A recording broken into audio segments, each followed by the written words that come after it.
ওং জননীং শারদাং দেবীং রামকৃষ্ণং জগদ্গুরুং পাদপদ্মে তয়সিত্বা প্রণমামি মুহুর্মুহুঃ। নমস্কার। আজ নিবেদিতার ভারত দর্শনের 275তম পর্ব। সকলকে শ্রদ্ধা জানাই, কৃতজ্ঞতা জানাই, শুভেচ্ছা জানাই। পানারাম চ্যানেলকে আমার শ্রদ্ধা, নমস্কার এবং তার সাথে সাথে তাদের প্রতি আমার বিশেষ যে আনুগত্য যেটি তিনি দেখিয়েছেন পবিত্র সুর মহাশয়, তার পুরো টিমকে আমার সেই আনুগত্যের মাধ্যমে আমি নিজেও তাদের প্রতি আনুগত্য দেখিয়ে এই একটির পর একটি সুন্দর প্রসঙ্গ উপহার দেওয়ার চেষ্টা করছি। নিবেদিতার জীবনে এত রঙিন, এত বাস্তব এবং তথ্য সমৃদ্ধ নিবেদিতার জীবনকে যেমন আমাদের সামনে এক নতুন আলোক দিশারূপে খুঁজে ফিরিয়েছে, ঠিক তেমনি নিবেদিতাও এই ভারতবর্ষ নামক দেশটার বৈচিত্র্য, ঐক্যতা, তার বর্ণময় ইতিহাস, সাহিত্য, বিজ্ঞান, আধ্যাত্মিকতা, জাতীয়তাবোধ সবকে নিবেদিতার দৃষ্টিতে এক নতুন জগতের সৃষ্টি করেছে, যে জগতে সব রকম প্রতিভার প্রতিফলন ঘটেছে। আজকে গত সপ্তাহের রবিবারের যে আলোচনা ছিল রাসলীলা, তা থেকে আজকের আলোচনাটা একটু অন্যরকম। কারণ এই মাসটা নভেম্বর মাস শেষ হতে চলেছে। আমাকে অনেকেই অনুরোধ জানিয়েছিল, গত মাসটা নিবেদিতার জন্ম মাস ছিল এবং প্রয়াণের মাস ছিল। নিবেদিতা অক্টোবর 1867, 28 অক্টোবর তার জন্ম, প্রয়াণ তার 13 অক্টোবর 1911 দার্জিলিংয়ে, আয়ারল্যান্ডে তার জন্ম। কিন্তু নিবেদিতার জন্ম ভারতবর্ষে, সেটা 25 মার্চ 1898 নীলাম্বরপুর বাগানবাড়িতে মার্গারেট নোবেল থেকে নবজন্মে, নবরূপে, নব আবির্ভাবে আবির্ভূত হলেন মার্গারেট নোবেল নিবেদিতা রূপে। তার আত্মপ্রকাশ, স্বামী বিবেকানন্দ তাকে শিবের পুজো করিয়ে, বুদ্ধের চরণতলে দাঁড় করিয়ে তাকে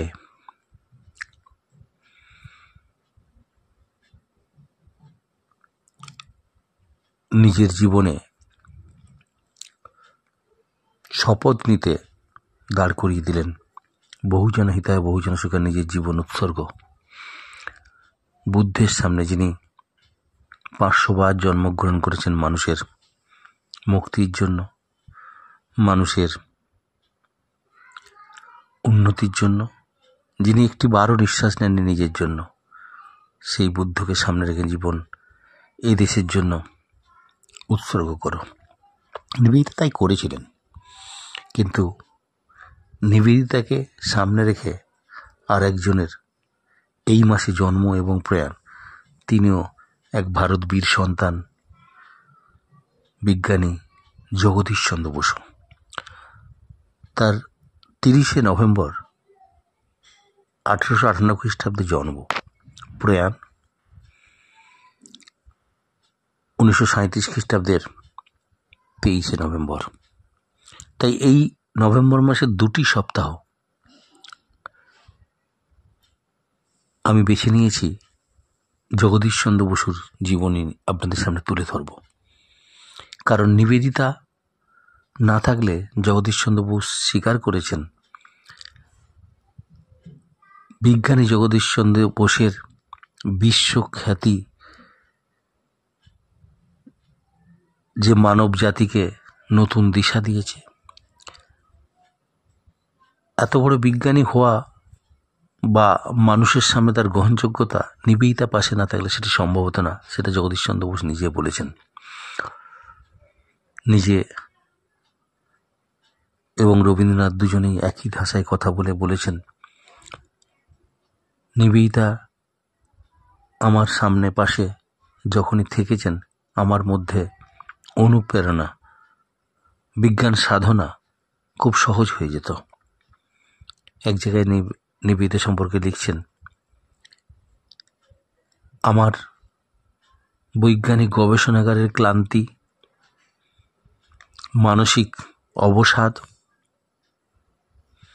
ব্রিটিশদের চক্রান্তকারী আমার প্রেসিডেন্সি কলেজের জীবনযাপনে নিত্য সঙ্গী ছিল। সেই ক্লান্তি, অবসন্নতা এবং ব্রিটিশদের আমার প্রতি অশ্রদ্ধা বা আমার প্রতি বিমাতৃসুলভ আচরণ যখন আমি পরিশ্রান্ত হয়ে গেছি, আমি যখন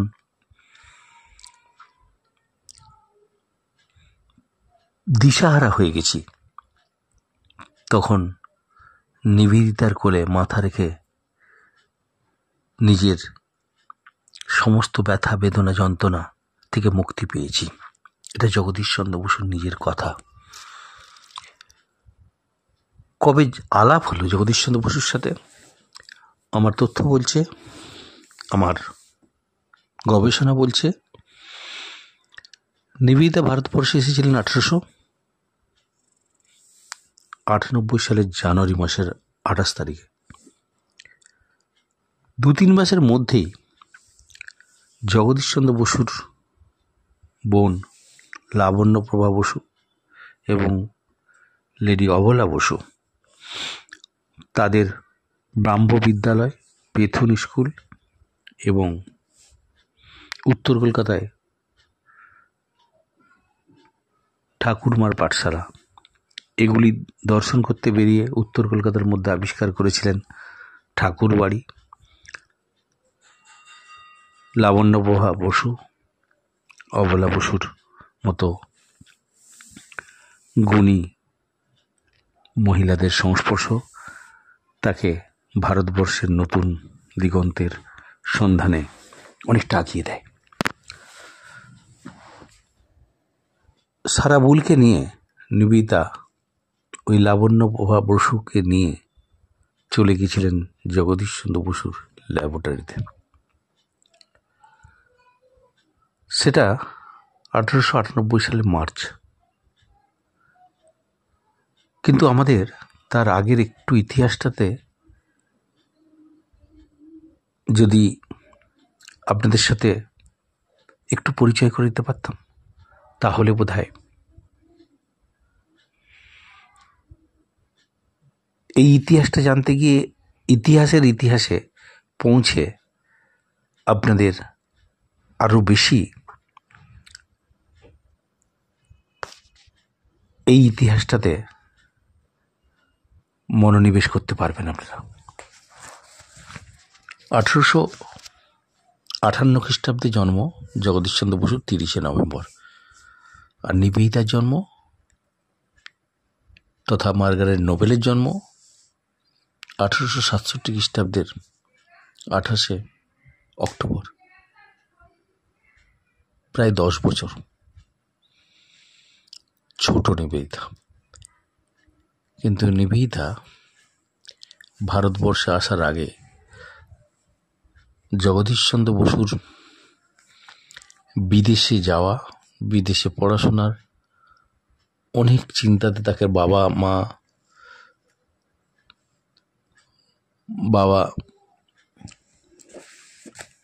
তার ভগবান বসু মহাশয়, মা বামা সুন্দরী দেবী তাদের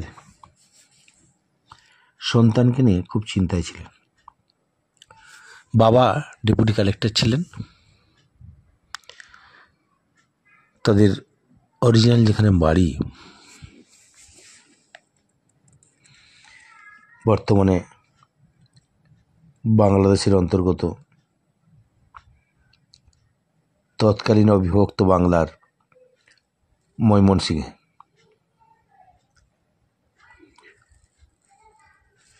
তার বাবা নিজে একটা স্কুল তৈরি করেছিলেন বাঙালি হিন্দুদের জন্য, সেখানে হিন্দুরাও পড়াশোনা করতেন। স্কুলটার উদ্দেশ্য ছিল খাঁটি জাতীয়তাবাদী বা জাতীয় বোধ সম্পন্ন নাগরিক তৈরি করতে এই স্কুলটার ভূমিকা থাকবে। কোনো বিদেশি ভাষা শিখিয়ে তাদেরকে দিগ্গজ বা পণ্ডিত বানাবার প্রয়োজন নেই। সেই স্কুলেই ভর্তি করে দেওয়া হয়েছিল প্রথমের দিকে। অত বড় অফিসার, ডেপুটি কালেক্টর, তার ছেলেকে সাথে ইংলিশ মিডিয়ামে বা ভালো স্কুলে পড়াশোনার ব্যবস্থা করবে, তা না করে তার ছেলেকে তিনি ভর্তি করলেন ওই গ্রাম্য স্কুলটিতে, যেটি তিনি নিজে তৈরি করেছিলেন ভগবানবাবু। সেখান থেকে লেখাপড়া সমাপ্ত করে চলে এসেছিলেন কলকাতায়, হেয়ার স্কুল, তারপরে সেন্ট জেভিয়ার্স, পরে প্রেসিডেন্সি।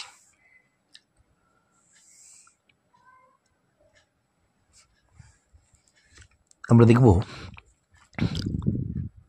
বাবা মায়ের ইচ্ছে তাকে ডাক্তার বানানো। বিদেশে চলে গেলেন। বিদেশে গিয়ে শারীরিক অসুস্থতা, মেডিকেলি ওষুধপত্রের দুর্গন্ধ, ল্যাবরেটরির দুর্গন্ধ, তার শরীরের মধ্যে একটা প্রতিক্রিয়া শুরু হলো। ফলে তাকে ডাক্তারি ছাড়তে হলো এবং তার কালা জ্বর তাকে ভীষণভাবে পীড়া দিচ্ছিল বারবার। অবশেষে ডাক্তারি ছেড়ে তিনি ফিজিক্স নিয়ে পড়াশোনা করতে শুরু করলেন। তার আগে অবশ্য বাবার ইচ্ছে ছিল ডাক্তারি ছেড়ে আইসিএস হওয়ার জন্য, কিন্তু তার ইচ্ছে আইসিএস হলেও তো ব্রিটিশদের পদলেহন করতে হবে, তার চেয়ে বরং দেশীয় বিজ্ঞান চর্চায় নিজে যদি কিছু করতে পারি। তিনি অবশেষে ফিজিক্স তথা বিজ্ঞান চর্চার উপরে জোর দিলেন।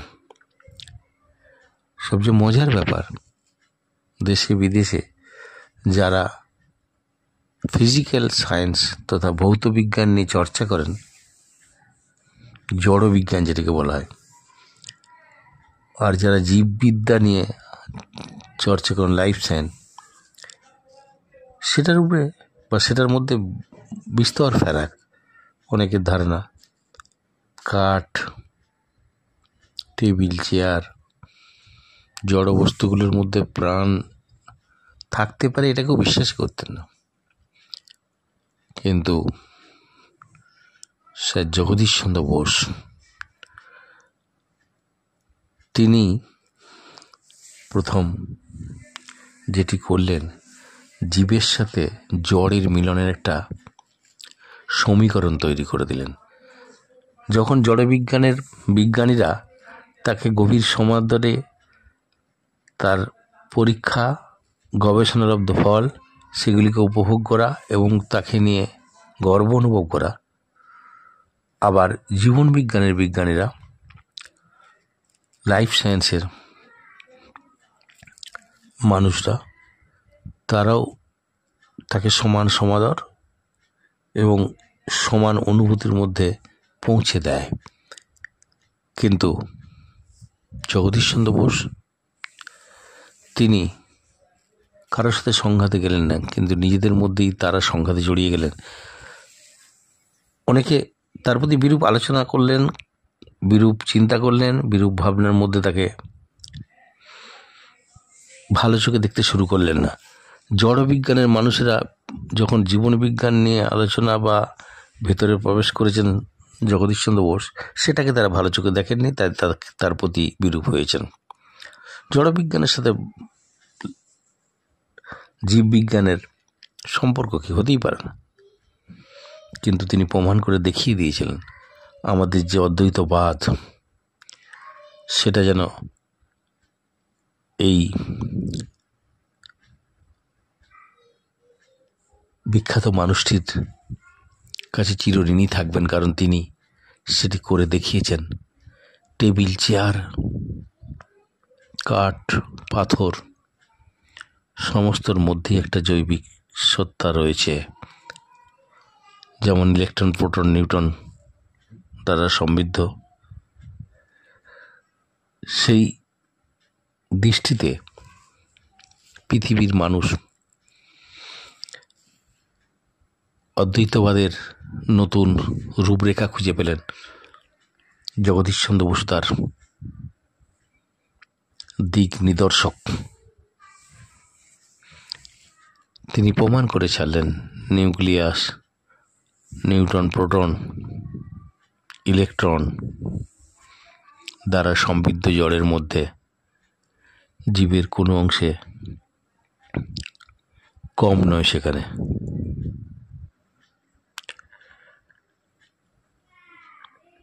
সবচেয়ে মজার ব্যাপার, আমরা একটি ঘটনা ছেলেবেলা থেকে শুনে আসছি, গাছের প্রাণ আছে, এই কথাটি নাকি জগদীশচন্দ্র বসু আবিষ্কার করেছিলেন।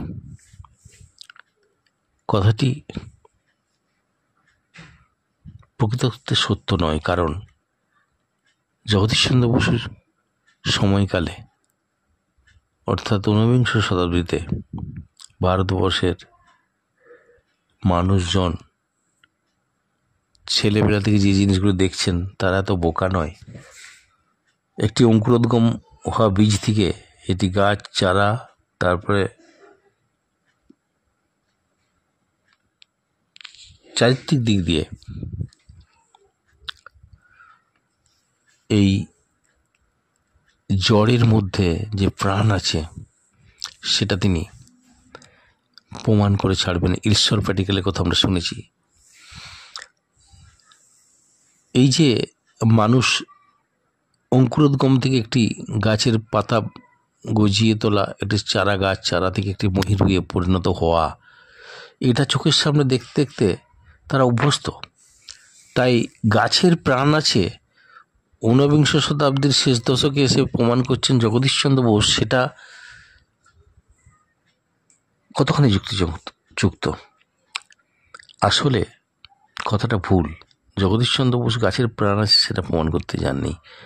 গাছের অনুভূতি আছে, গাছের ফিলিংস আছে, বলা হয় গাছের ফিলিংস হয়েছে, গাছের তৎপরতা থাকবে, গাছের জীবন লজ্জাপতি গাছের মতো স্পর্শে সাড়া দেবে। আসলে জগদীশচন্দ্র বসু প্রমাণ করেছিলেন গাছের অনুভূতি আছে, গাছের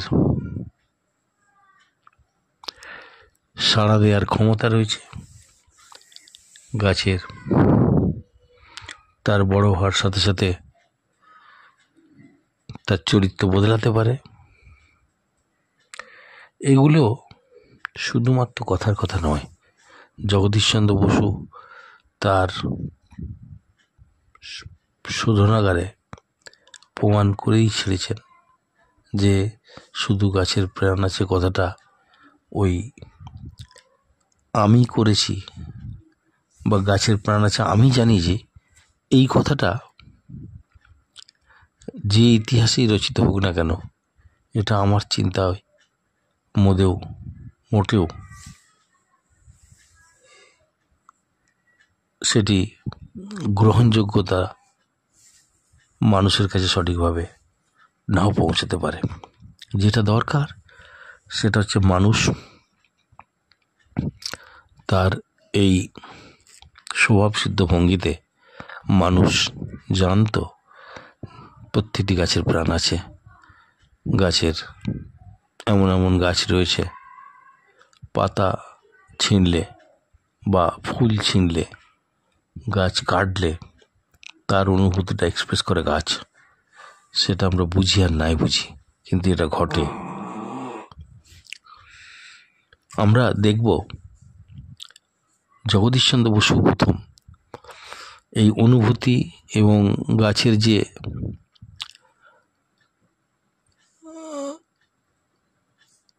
তার সাড়া দেয়া,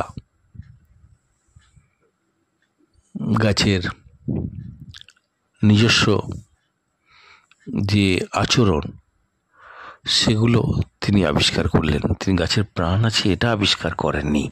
আমরা ভুলবশত এই ব্যাখ্যায় দিয়ে থাকি জগদীশচন্দ্র বসু প্রথম গাছের প্রাণ আছে আবিষ্কার করছেন। আসলে তার আগে থেকে আমরা এই অঙ্কুরোদ্গম থেকে মহিরূহে পরিণত হওয়া গাছকে দেখলে আমরা কখনোই গাছের যে প্রাণ আছে সেটা জানতাম না, এই কথাটা ঠিক নয়।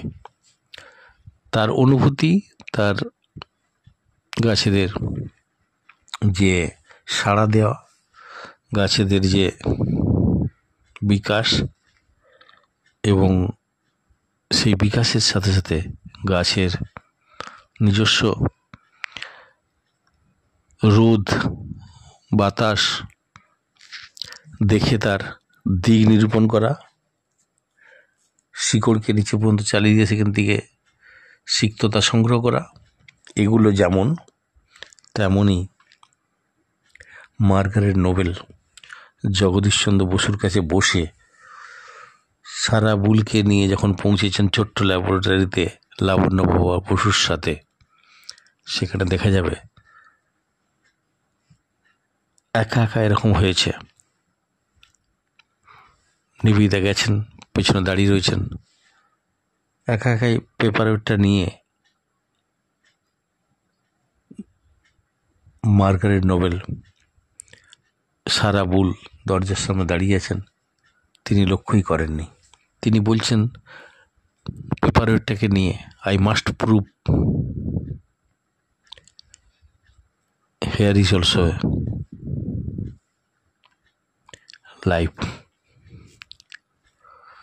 এখানেও জীবন আছে।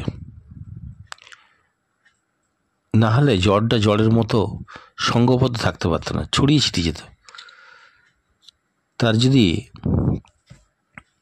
এরকম না থাকতো, সেই গাছ তার জীবনের মধ্যে প্রতিটি ক্ষেত্রেই তার বাতাস সংগ্রহ করা, বাতাস লোককে দেয়া, সালোক সংশ্লেষের মাধ্যমে পাতার মধ্যে তার বড় হয়ে ওঠা। কিন্তু সবচেয়ে মজার ব্যাপার, যখন নিবেদিতা তাকে বললেন যে পাশে দাঁড়িয়ে থেকে স্বগতোক্তির মধ্যে জগদীশচন্দ্র যখন বলছেন যে আই মাস্ট প্রুভ ইট, এর মধ্যেও প্রাণ আছে, না হলে একসাথে সঙ্গবদ্ধ হয়ে একটা সলিডিটির মধ্যে আসতো কি করে? এটা সম্ভব হতো না যদি তার মধ্যে প্রাণ না থাকতো। ইলেকট্রন, প্রোটন, নিউট্রন নিয়ে আর ওই বিজ্ঞান সাধনাগারে নিবেদিতা তাকে দাঁড়িয়ে বললেন, আপনি বলছেন যে কথাগুলো লিখে ফেলুন, ভুলে যাবেন। সেই সময় জগদীশচন্দ্র বসু তাকে বললেন, পেছনে দেখে তাকিয়ে দেখলেন তারা এসেছে, তখন তিনি বললেন, ভাবি তো অনেক কিছু, পরিকল্পনাও গ্রহণ করি অনেক কিছু, কিন্তু সব ভুলে যায়, মনে রাখা কঠিন হয়ে যায়। এবং সায়েন্স যেভাবে এগিয়ে চলেছে, সেখানে জগদীশচন্দ্র বসুর প্রতিটি পদক্ষেপ আমাদের ভাবি কালকে মানব সভ্যতাকে নতুন দিগন্তের আলো ছড়িয়ে দিয়েছেন। মার্গারেট নোবেল তথা নিবেদিতা স্বামীজির আদর্শে আদর্শিত এই দ্বৈতবাদ বিশিষ্ট অদ্বৈতবাদ জেনেছিলেন বলেই জগদীশচন্দ্র যখন ওই জড়ের মধ্যেও প্রাণ আছে সেটা দেখাবার চেষ্টা করছেন, এটা যেন অদ্বৈতবাদেরই একটা রূপ। এবং পরবর্তীকালে জগদীশচন্দ্র বোস যখন বিজ্ঞান জগতের অনেক কিছু তার গবেষণা এবং সেগুলিকে সংরক্ষণের জন্য চিন্তা করছিলেন, আর যে কথাটি আজকে প্রকাশ করলেন তার ওই ছোট্ট ল্যাবরেটরি, তার সাইজ হচ্ছে 4x4, অর্থাৎ 16 থেকে 20 ফুটের মধ্যে অবস্থান করছেন একটি ছোট্ট ঘর। সেটা দেখে অবাক হয়ে গেছিলেন প্রথমে। তার আগে অবশ্য নিবেদিতা এবং সারাবুল তার অনেক আগেই লন্ডনে এবং পাশ্চাত্যে তার বিভিন্ন পরীক্ষা যেসব জায়গায় প্রকাশ হয়, তার মধ্যে লিভারপুল এবং ইম্পিরিয়াল সোসাইটি এবং আরও বড় জায়গা যেটি রয়্যাল সোসাইটি, এরা সকলেই জগদীশচন্দ্র বসুর সমস্ত গবেষণাগুলিকে তারা হাইলাইট করতেন, প্রমোট করতেন এবং সেগুলোর জন্য উনি একটা রয়্যালিটি পেতেন।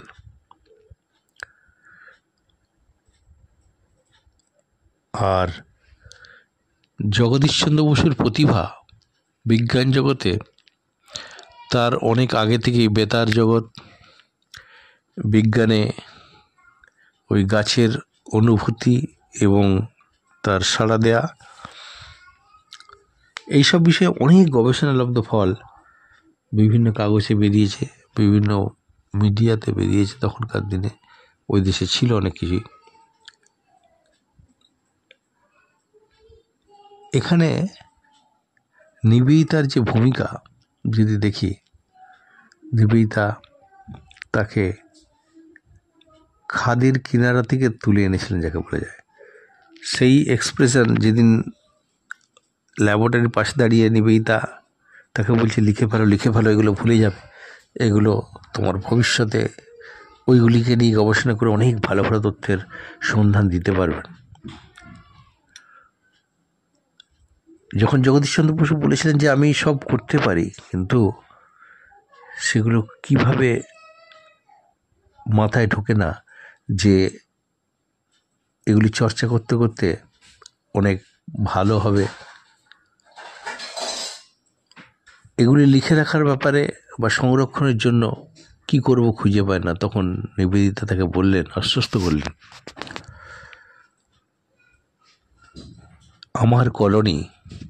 আমার কলম চিরদিন আপনার আবিষ্কার সমূহকে ভিত্তির মতো ফলো করবে, তোমাকে অনুসরণ করবে বা অনুভ্রমণ করবে। এটা অবাক হয়ে গেছিলেন নিবেদিতা। ওই জগদীশচন্দ্র বসুর মতো বিজ্ঞানী বিদেশে এত নাম করার পরে যখন এদেশে এসেছেন, এত কাজকর্ম করছেন সমস্ত দিক দিয়ে, তার জীবনে নিবেদিতা সবচেয়ে বড় ভূমিকাটি পালন করেছেন। ব্রিটিশ সরকার, র্যালে সাহেব, রিপন সাহেবের নির্দেশে প্রেসিডেন্সি কলেজে তখন অধ্যক্ষ C.H. টনি সাহেব তাকে চিঠি লিখেছিলেন বিদেশ থেকে। কেলভিন সাহেব সকলেই, বিশেষ করে রিপন সাহেব, তিনি চিঠি দিয়েছিলেন এদেশের শিক্ষক বোর্ডের কাছে, যারা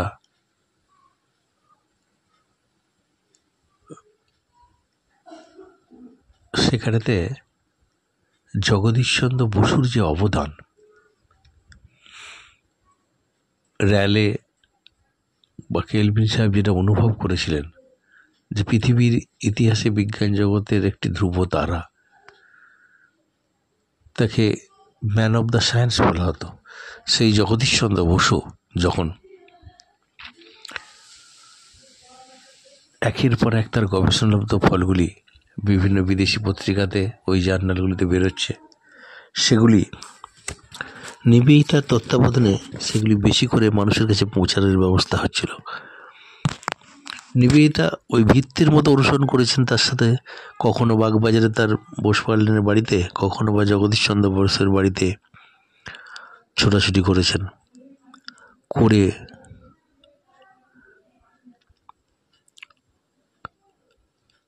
ভারতীয় জীবনকে জাতীয় ভাবনায় একটা বিজ্ঞান চর্চার পীঠস্থান রূপে পরিকল্পনার বাসনা ছিল। মার্গারেট নোবেল সেই বাসনাকে পুড়িয়ে ছারখার করে দিয়ে তার বিজ্ঞান জগতে জগদীশচন্দ্র বসুর অবদানকে তিনি তিল তিল করে বিশ্ব মানব সভ্যতার ইতিহাসে সেটাকে এস্টাবলিশ করার চেষ্টা করেছেন। একা ভাবা যায় না। মার্গারেট নোবেল থেকে নিবেদিতার রূপান্তর পৃথিবীর ইতিহাসে সবচেয়ে বড় ঘটনা।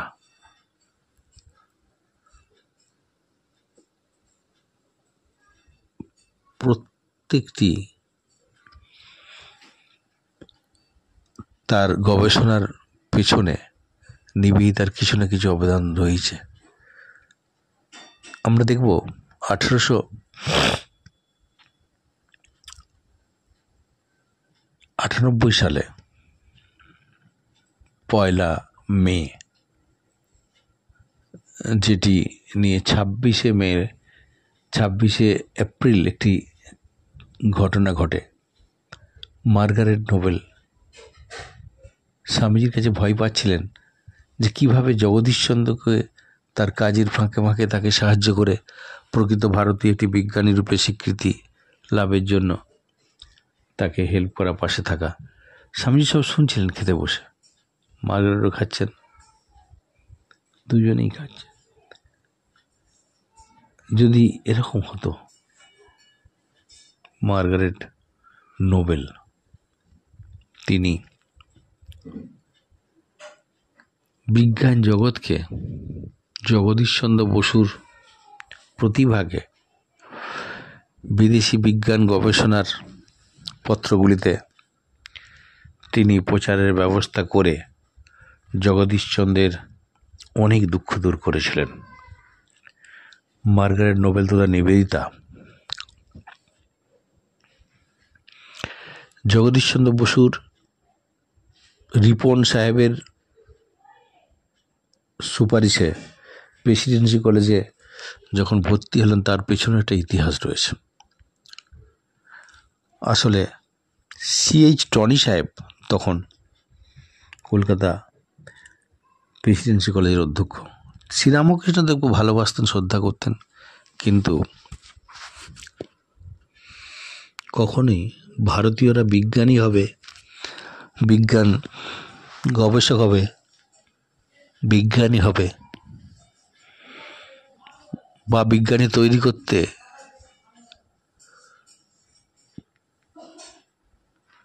শিখতে গিয়ে অনেক কিছু ভুল ভ্রান্তি হতে পারে, সেগুলোকে রেগুলারাইজ করতে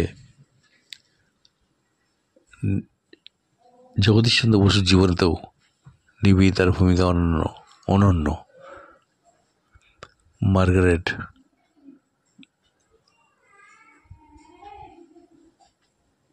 প্রত্যেকটি বিজ্ঞানের যে সমস্ত গবেষণাগুলি একটির পর একটি বিদেশে এবং এদেশে টাউন হলে এবং প্রেসিডেন্সি কলেজে, বেতার, বিদ্যুৎ তরঙ্গ, কোনো মেটালের মধ্যে দিয়ে গেলে কীরকম তার প্রভাব পড়ে, একটির পর একটি উপহার দিয়েছেন আমাদেরকে। সবচেয়ে মজার ব্যাপার, বিজ্ঞান মানুষের প্রয়োজনে, মানুষের উন্নতির জন্য বিজ্ঞান সর্বদা কাজ করে চলেছে এবং কারো ব্যক্তি স্বার্থে, বিজ্ঞানীর সুনামের জন্য নয়। বিজ্ঞান সর্বদা সাধারণ মানুষের প্রয়োজনে লাগবে এবং প্রয়োজন সাধিত হবে, সেটাই বিজ্ঞানের লক্ষ্য হওয়া উচিত। আমরা ওইভাবে তলিয়ে দেখি না। মার্গারেট নোবেল তার বন্ধু মহলের প্রভাব খাটিয়ে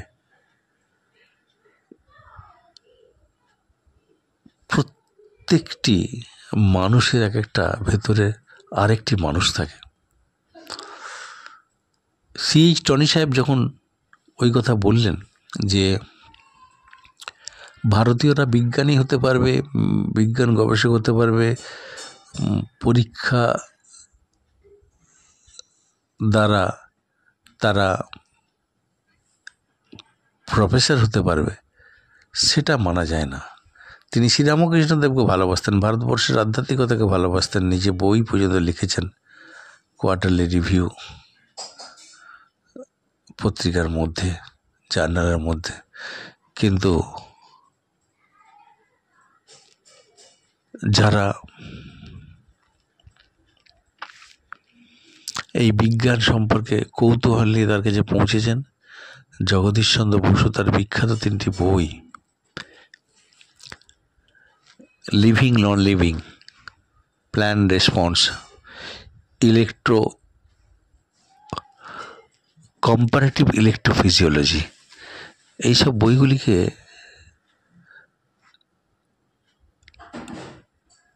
যখন তৈরি করেছিলেন, নিবেদিতা এগুলিকে মানুষের গ্রহণযোগ্যতা পাওয়ার জন্য বিদেশি সংস্থায় এগুলিকে পাঠাবার জন্য মার্গারেট নোবেল যদি না থাকতো, ওই প্রেসিডেন্সিতে যেখানে তার প্রতি এত অবিচার করা হয়েছে এবং রিপনের চিঠিতে প্রেসিডেন্সির চাকরিতে ঢোকা, ওই আমাদের দেশের যে বর্তমানে ভাষা বলি আমরা প্যারা টিচার, কাজ করতে হবে সমান কিন্তু মাইনে পাবে 1/3। ইংরেজি অধ্যাপকরা যে পরিমাণ অর্থ পান তার 1/3 রবীন্দ্রনাথ ঠাকুরের ভাষায়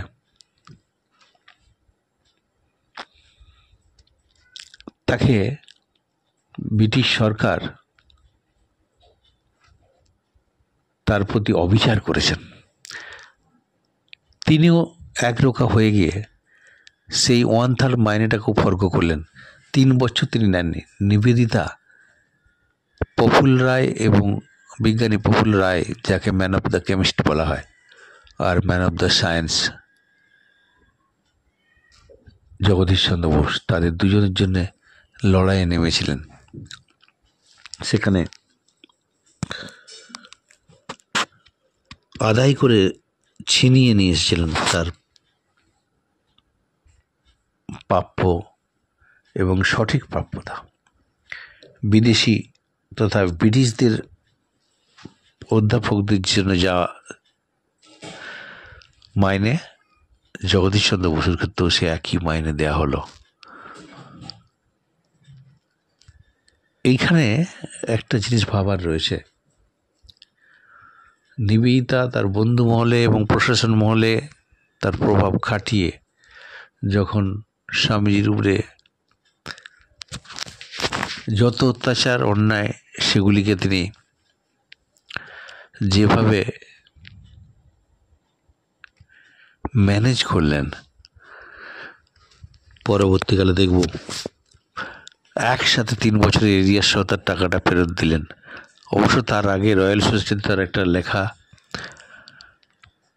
মানুষের কাছে গ্রহণযোগ্যতা পেয়ে তিনি সাম্মানিক অনেকটা অর্থ লাভ করেছিলেন। সেই অর্থের দ্বারা যেমন সমৃদ্ধ হয়েছিলেন মাইনে না নেওয়া একটি শিক্ষক, একইভাবে সব টাকাটা একসাথে এরিয়ার সব পাওয়া, ওই রয়্যাল সোসাইটির দ্বারা যে 2500 টাকা তখনকার দিনে একটা বিশাল টাকা, সেই টাকাটা তিনি রয়্যাল সোসাইটি থেকে পেয়েছিলেন উপহার হিসাবে তার সুন্দর চিন্তার জন্য। একসাথে 2,500 টাকা পাওয়ার পরে তার প্রতি মাসে অন্যান্য অধ্যাপকদের মতনই সমান বেতন তৈরি হয়ে যায়। খুব কষ্ট পেয়েছিলেন। মার্গারেট নোবেল নিবেদিতা সেগুলিকে তার আপ্রাণ চেষ্টায় ওই বিবেকানন্দের মতো জগদীশচন্দ্র বসুর যে সাধনা, বিজ্ঞান সাধনা, সেটি সত্যি আমাদেরকে অবাক করে দেয়। মার্গারেট নোবেলের সহযোগিতায় নিজস্ব ল্যাবরেটরি পেলেন। সেখানে পরবর্তীকালে আমরা দেখব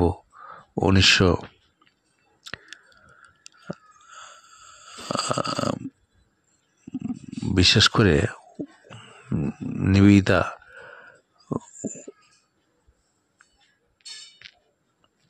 যে সমস্ত টিচার বা অধ্যাপকরা বিভিন্ন গবেষণা করতেন, তারা জগদীশচন্দ্র বসুর কাছে বিভিন্নভাবে সহযোগিতা পেতেন। বেতার নিয়ে যার মূল কাজ, তাকে তার বিদেশি জার্নালে প্রকাশিত তথ্যকে নিয়ে, গবেষণালব্ধ ফলকে নিয়ে ইটালির মার্কনি সাহেব রাষ্ট্রপতি কাছ থেকে নোবেল পুরস্কার পেয়ে গেলেন। খুব কষ্ট জগদীশচন্দ্র বসুর, যেটা তার পাওয়ার কথা ছিল। তার পুরো সমস্ত তথ্যকে জাল করে প্রমাণবিহীন অবস্থাতে নিবেদিতা পাশে থেকে প্রেসিডেন্সিতে তার পূর্ণ মর্যাদায় সমস্ত কিছু করতে সাহায্য করেছেন।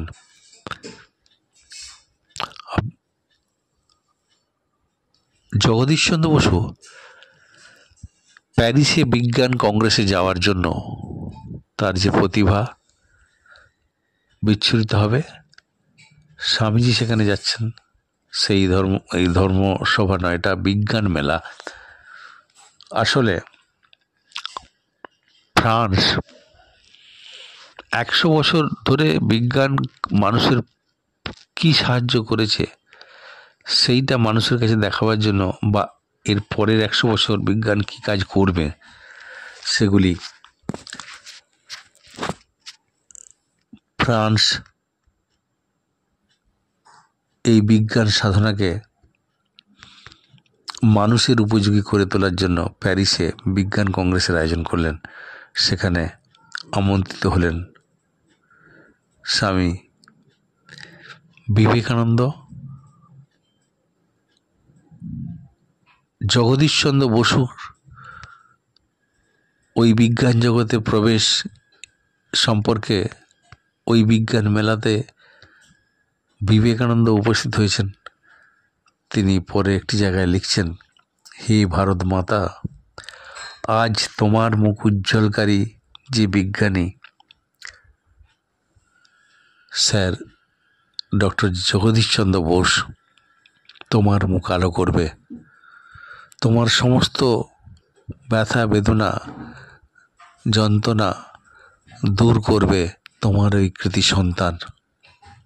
পৃথিবীর বিজ্ঞান জগতের সেরা সেরা মানুষেরা প্যারিসে উপস্থিত থেকে তার সাধনার ফলস্বরূপ বিভিন্ন গবেষণা লব্ধ ফলগুলিকে তিনি গ্রহণ করবেন। তারপরে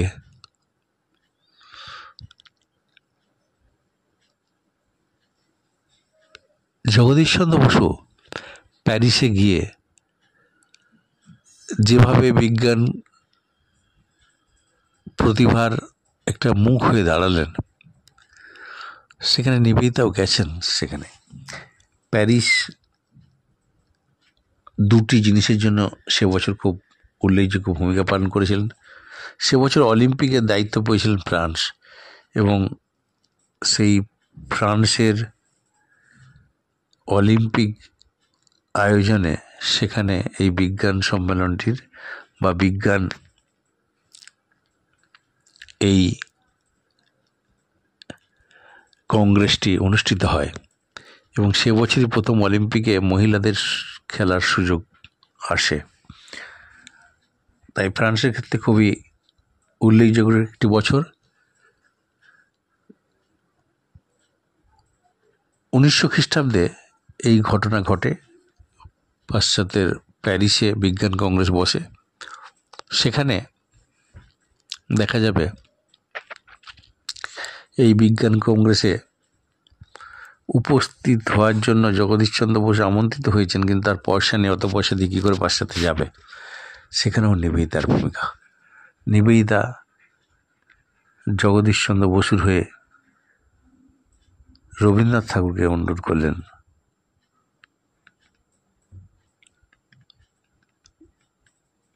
দেবমাণিক্য ত্রিপুরার রাজা রবীন্দ্রনাথের অনুরোধে, রবীন্দ্রনাথ অনুরোধ পেয়েছিলেন সিস্টার নিবেদিতার কাছ থেকে যে তোমাদের এক কৃতি সন্তান, তোমাদের নয় আমাদের, জগতের, তার পুনর্মূল্যায়ন হওয়া উচিত।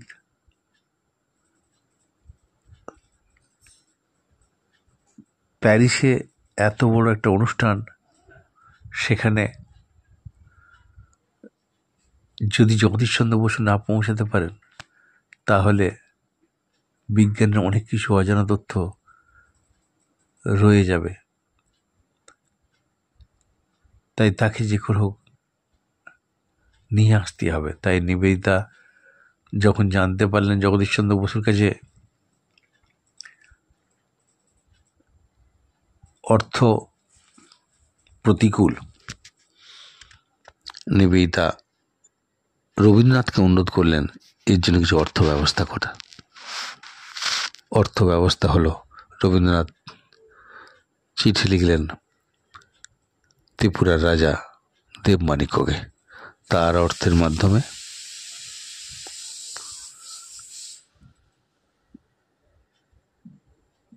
অবশেষে তার প্যারিসে যাওয়া সম্ভব হলো। এবং প্যারিসে গিয়ে সবচেয়ে মজার ব্যাপার, আগস্ট মাসে সমস্ত কিছু হয়ে গেল 1900 খ্রিস্টাব্দে। আর ওই বছরই ডিসেম্বর মাস নাগাদ প্যারিসে থাকা অবস্থা থেকে তারা লন্ডনে গেলেন। ডিসেম্বর মাসে ভীষণভাবে অসুস্থ হয়ে গেলেন। তার ইমিডিয়েট অপারেশন করা দরকার জগদীশচন্দ্র বসুর।